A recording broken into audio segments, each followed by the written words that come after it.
TV Meeng Tabiribasingbu Nomaitham Kajalna Kurumjari. Hauzik Untilgaba Pau Pizari. Kabai Soida Laiba, Babina Hospital na Sinduna, Numit Humni Chupna Satagadaba, Lemon Laying Bagitarom Ngasi, Babina Hospital Kabai Soida Haudokre. Lemna Laying Bagitarom Aduda, Maru Oina, General Medicine, General Surgery, Neo Medicine, Obstetrics and Gynecology,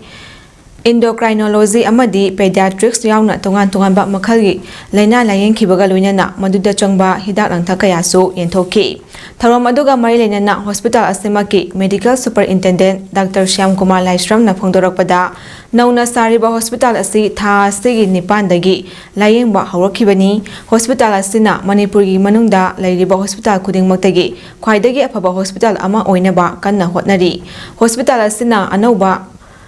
Anau-anauba layeng pathap sisinaduna lamdam asida narakpa laina khudingmak kathokpa amaga loinana phahanaba ngamnaba hotnagani loinana Manipurdagi anaba kaya mapal lamda chattuna layengnaba hotnabada sel thumgi awaba amadi chathok chasingi khudongchadaba kaya ama mayoknariba du kharadang oirabasu kokhanba ngamnaba hospital asina angamba thakta hotnagani hainasu phongdokhi Amdam sidaida anova laying pathap sinaraga yamna akhananaba laying sida khoi mayam sida punna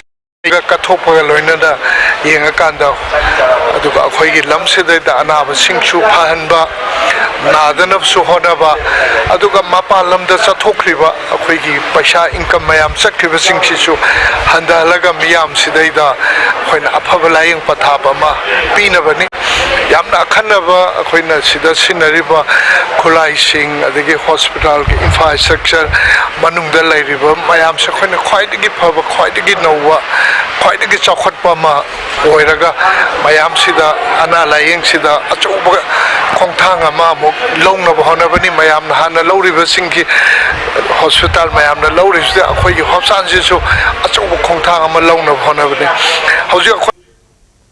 Kumbi SCG Wangu Terangkhong Gram Panchayat ki manungda leiba self-help group singi semitlongi fibam hena phagat hanaba pandamda Wangu Nauda Khongda leiba tonganba self-help group singi oiba mifam ama Kumbi Block Congress Committee KBCC na sinduna ngarang pangthokre tharomduda KBCC gi advisor Ningombam Ibohol Mitaina tharomapu oina saru yakhiba loinana INC da nauna yaroklaba social activist Sanasam Dinesh Mitai amadi atei miyoi kayabu taramna oki En Ibohol Mitaina phongdokhibada Congress Party di matam chupada lebak miyamgi damak khanjaba party amani Bharat asi tongan-tonganba furup jati kayana punsinduna semlibani aduna lebak asida laiminariba jati khudingmakpu Congress Party na matam leiba khibikta ikai khumnaduna lakli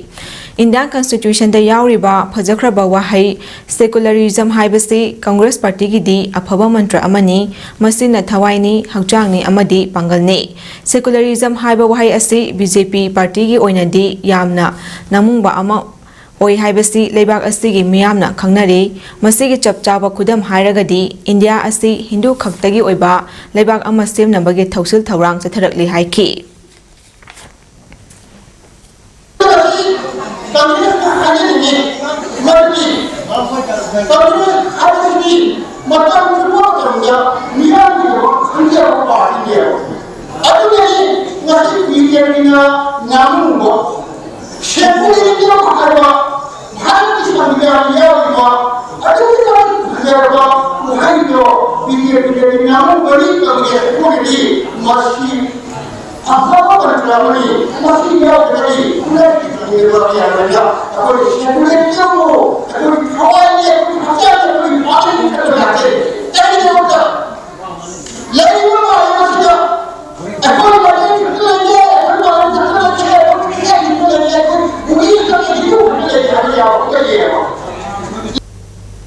Leibak asi yaifanaba iramdam asibu machetana thugaiba pamlibasing tinmu laimu fattaba pumnamak hoithagiduna achangma puraknaba amadi mahausagi khudol singbo manghan takhanduna miyamda khusemgi awawa tatana nanghallibaga loinana khuraki ina lai sabasing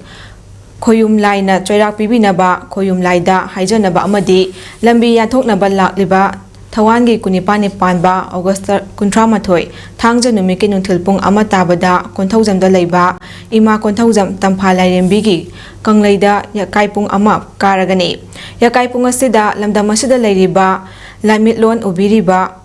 ꯃꯇꯝ ꯈꯣꯡꯂꯩ ꯉꯥꯏꯔꯤꯕꯁꯤꯡ ꯑꯃꯗꯤ ꯅꯨꯡ ꯄꯨꯔꯤꯕ ꯑꯈꯪ ꯑꯍꯩ ꯄꯨꯝꯅꯃꯛꯅ ꯂꯥꯏꯄꯨꯡꯗ ꯂꯥꯛꯇꯨꯅ ꯋꯥꯈꯜꯂꯣꯟ ꯄꯨꯊꯣꯛꯃꯤꯟꯅꯗꯨꯅ ꯏꯔꯝꯗꯝ ꯑꯁꯤ ꯂꯥꯏꯒꯤ ꯂꯩꯄꯥꯛꯅꯤ ꯍꯥꯏꯕꯁꯤ ꯈꯔꯇ ꯑꯣꯏꯔꯕꯁꯨ ꯇꯥꯛꯅꯕ ꯃꯤꯌꯥꯝꯒꯤ ꯑꯣꯏꯕ ꯑꯆꯧꯕ ꯋꯥꯔꯦꯞ ꯑꯃ ꯂꯧꯍꯧꯅꯕ ꯑꯃꯗꯤ ꯋꯥꯔꯦꯞꯇꯨꯒꯤ ꯃꯇꯨꯡ ꯏꯟꯅ ꯏꯄꯥ ꯏꯄꯨꯁꯤꯡꯗ ꯍꯥꯏꯖꯗꯨꯅ ꯃꯤꯌꯥꯝ ꯄꯨꯟꯅ ꯂꯥꯡꯕꯟ ꯊꯥ ꯑꯁꯤꯗ ꯂꯥꯏꯊꯧ ꯇꯤꯟꯊꯧ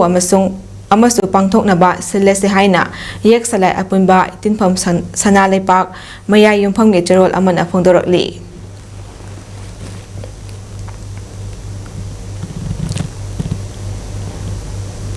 ꯃꯇꯥꯡ ꯑꯁꯤꯗ ꯅꯨꯡꯊꯤꯜꯒꯤ ꯄꯥꯎ ꯁꯟꯗꯣꯛꯆꯕ ꯂꯣꯏꯁꯤꯟꯖꯔꯤ꯫ ꯃꯤꯠꯌꯦꯡ ꯇꯥꯕꯤꯔꯤꯕꯁꯤꯡꯕꯨ ꯑꯃꯨꯛ ꯍꯟꯅ ꯈꯨꯔꯨꯝꯖꯔꯤ꯫